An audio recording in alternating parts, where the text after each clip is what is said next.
نبی پاک علیہ الصلوۃ والسلام کی احادیث اور مختلف بزرگوں کی کتابوں سے تنگ دستی کے اسباب مختصر بیان کرتا ہوں۔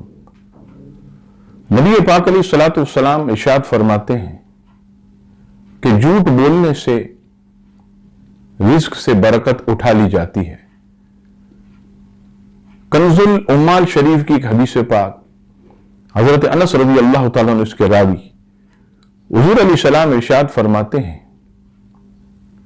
کہ بندہ جب اپنے ماں باپ کے لیے دعا کرنا چھوڑ دے تو اس کا رزق رک جاتا ہے۔ تیسری وجہ نبی پاک علیہ الصلوۃ والسلام نے حدیث پاک میں یہ بیان فرمائی کہ جھوٹی قسم کھانا، آپ علیہ السلام فرماتے ہیں کہ جھوٹی قسم کھانے سے مال تو بک جاتا ہے مگر برکت ختم ہو جاتی ہے۔ پھر فرمایا کہ زنا کرنے سے رزق میں برکت اٹھا لی جاتی ہے۔ اسی طرح گناہوں میں مشغول رہنا، اس سے بھی تنگ دستی پیدا ہوتی ہے۔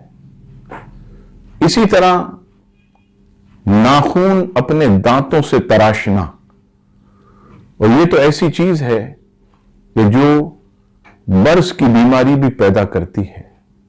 کوشش کی جائے کہ دانتوں سے ناخن نہ تراشے جائیں۔ اسی طرح پاجامہ، دامن یا آنچل، اس سے اپنا منہ نہ پہنچا جائے بلکہ کوئی تولیہ یا رومال سے اپنے منہ کو پہنچا جائے۔ اسی طرح جب بھی غسل فرض ہو تو جلد از جلد، اگر کوئی مجبوری نہیں ہے تو غسل کر لیا جائے۔ جان بوجھ کر غسل جنابت میں تاخیر کرنا اور کھانا بھی کھانا، یہ بھی تنگ دستی کی علامات میں سے ہیں۔ خاص طور پر رات کے وقت گھر میں جھاڑو دینا، خصوصاً کپڑے سے جھاڑو دینا۔ ہاں، اگر کوئی مہمان وغیرہ آ گئے تو یہ الگ ہے، لیکن خاص طور پر رات کو ہی روزانہ جھاڑو دینا، یہ بھی تنگ دستی کی علامات ہیں۔ یہ مختصر میں نے آپ کی خدمت میں عرض کی۔ کوشش کریں کہ ان چیزوں سے بچیں۔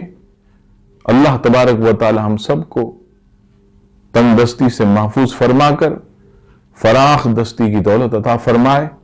آمین ثم آمین۔